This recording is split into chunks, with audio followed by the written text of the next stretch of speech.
Anaa fi kubbaa miilaa ani taphataa kubbaa miilaa ta'uu baadhullee jalalaan kubbaa miilaaf qabubsachuun natti ulfaata. Waanuma boca qunqula qabutu kubbaa natti fakkaata. Jireenya koo keessatti kubbaa arginaan bukkeen darbu taa'een ilaala. Wanti akka kubbaa daawwachuu na gammachiisu hin jiru. Qooda soodaree hawaasa jiniinaa keessa hin daawwachiisanii tapha darbii tokko na wajjin daawwachuun filadha. Gammachuu ani bakkeewwan kana daawwadhee argadhu kanneen kubbaa miilaa daawwadhee argadhu waan naaf caalu natti hin fakkaatu. Baay'inaan tapha liigawwan biyya alaa daawwachuun filadha. Kubbaa miilaa addunyaa daawwadhee hin quufu. Otuu DStv irraa ilaaluu hin jalqabin reediyoo Philips irraa dhaggeeffadheen jaalala ispoortii bare. Liigii Ingilaandii hanga sooker Ameerikaatti nan daawwadha. Ammas akkasuma namoonni baay'een kubbaa daawwachuu yeroo boqonnaa qofaa barbaadu. Sababni isaa kubbaa nama hojii hin qabnetu daawwata jedhanii waan yaadaniif. Ani garuu kubbaa daawwachuu hojii idilee kootiin adda baasee hin ilaalu. Kana qofa miti namoonni odeeffannoo ispoortii hin qabne tokko tokkos faranjiin eessatti si beekti jechuun amilee daawwattootaa tuquu barbaadu. Ani kubbaa miilaa akka taphaatti miila taphaa qofaan hin daawwadhu. Anaaf dirreen kubbaa miilaa akka mana barnootaati. Dirreen kubbaa keessatti lammummaa baratta. Keessattuu wal kabajuu, wal danda'uu, naamusa gaarii, itti gaafatamummaa, seeraa fi eeraa kubbaa miilaa addunyaa olaantummaa seeraa nama yaaduu fi balleessaatti amanuu jaalala akkasumas muuxannoo jireenyaallee ni baratta.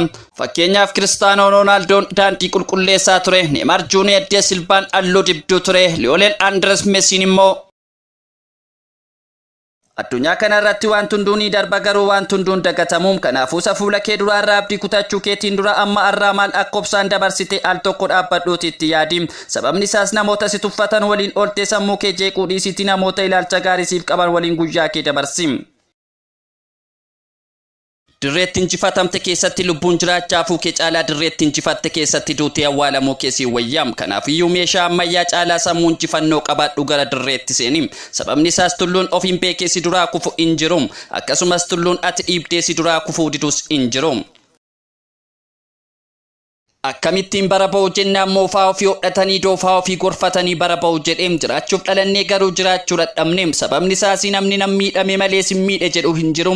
Kanaafuu carraa argattetti fayyadamii nama gargaari malee carraa argattetti fayyadamtee nama miidhiini. Arrabni kee qawwee rasaasni keessa jirudha bakkatti xuxxoof eeggadhu. Kanaafuu waan hunda beekte garuu of hin beektu taanaan ati wallaalaadha. Sababni isaas of beekuu dhabuun nama miidha. Akka madaa qaamaas nama dhukkubsa. Of beekuu dhabuun jireenya hiika dhabeessa godha. Olmaa kee waggaa hedduus jecha kee tokkoon hin diigini. Kun dhaamsa kooti. Nama tokkorraa jaalalli yeroo si qabu daddaftee jaalala kee seera qabeessa godhachuudhaan mana murtii yoo deemta taate akkamitti seerri jaalala keessa akka galfachuu dandeem. Addunyaa fooyya'aa fi bu'a qabeessa taate keessatti namoonni wal jaallatu malee walii galtee seeraa kamiyyuu hin barbaachisu. Jireenyi daldala miti.